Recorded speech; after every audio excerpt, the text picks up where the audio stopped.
Hallo Leute. Heute mit Dr. Andi.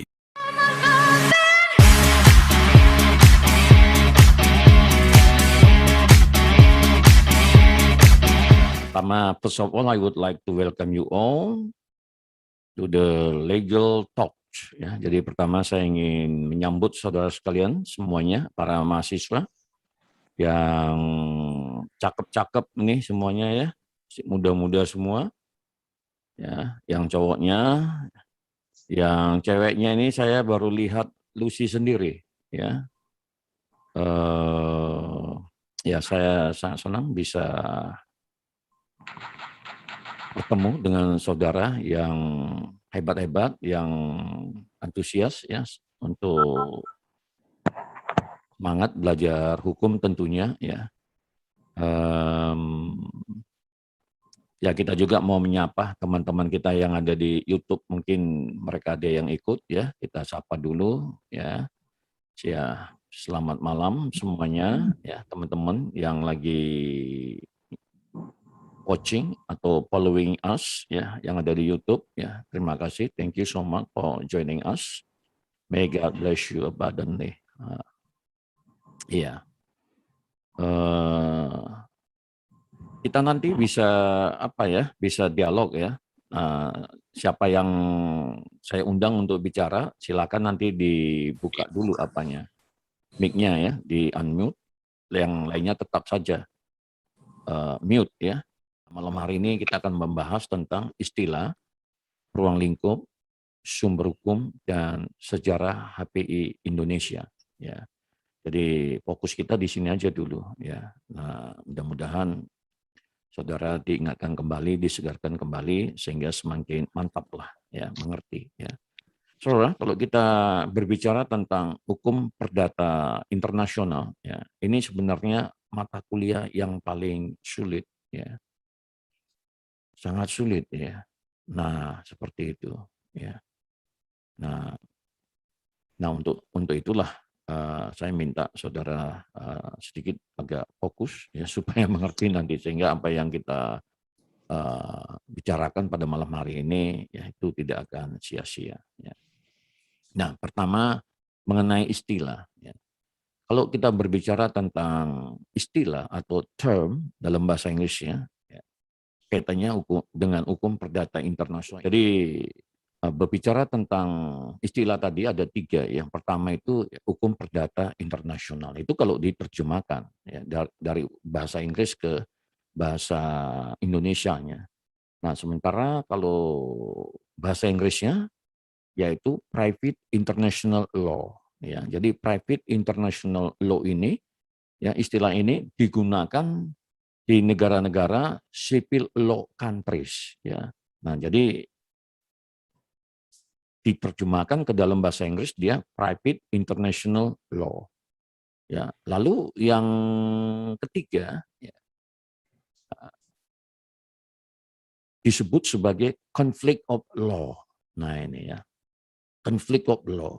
Nah istilah ini biasanya digunakan di negara-negara common law countries. Ya, common law countries, contoh misalnya ya, seperti Singapura, ya itu masuk bagian daripada negara common law countries ya, yang menggunakan sistem hukum common law. Nah, seperti itu ya. Nah, kalau kita kan sistem hukum kita kan itu civil law atau European law ya. Nah, kan seperti itu ya. Nah, jadi ini mereka di negara-negara common law countries itu mereka menyebutnya conflict of law, konflik. Nah, berarti konflik ya, ada benturan hukum di situ. Nah, itu ya. Jadi Malaysia, Singapura, ya, Australia, Hong Kong, ya Anda tahulah ya, negara-negara yang masuk dalam kelompok negara common law countries itu. Nah, seperti itu ya. Jadi istilahnya itu beda ya, private international law dengan conflict of law. Nah, seperti itu. Jadi nanti Tosa bingung ya kalau misalnya nanti membaca literatur tentang hukum perdata internasional ini ya, Anda Tosa bingung ya.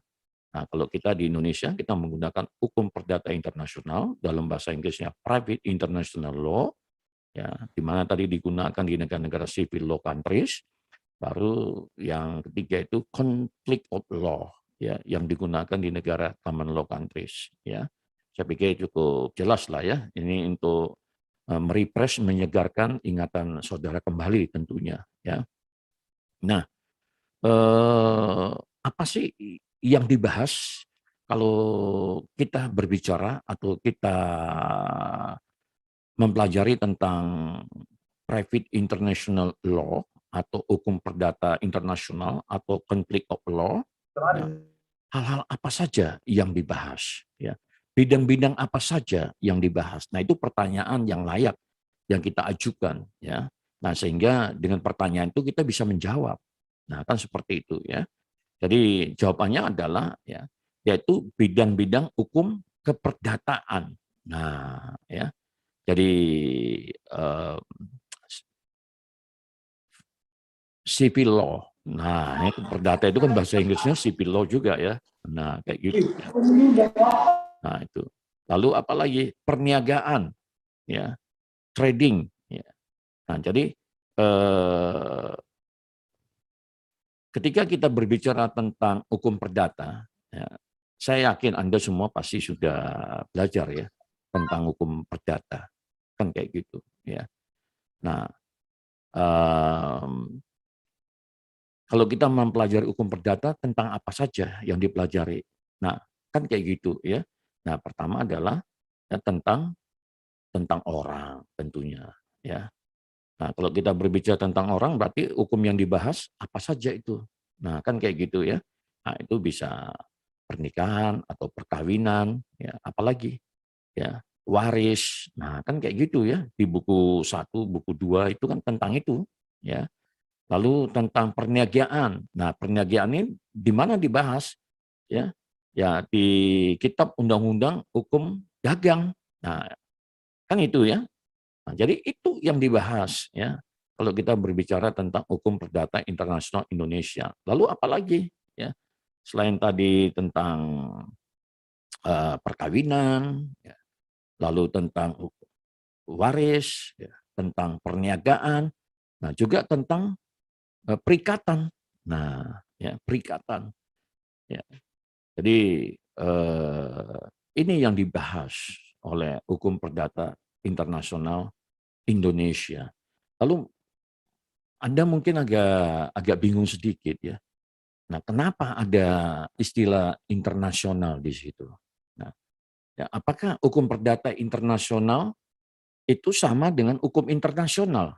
Nah, itu kan pertanyaan yang layak untuk diajukan, lalu saudara jawab. Nah, kan kayak gitu ya. Saudara jawab. Nah, kan kayak gitu ya. Nah, jadi kalau hukum perdata internasional ini, ya, nah ini sebenarnya ya setiap negara itu punya hukum perdata internasionalnya masing-masing.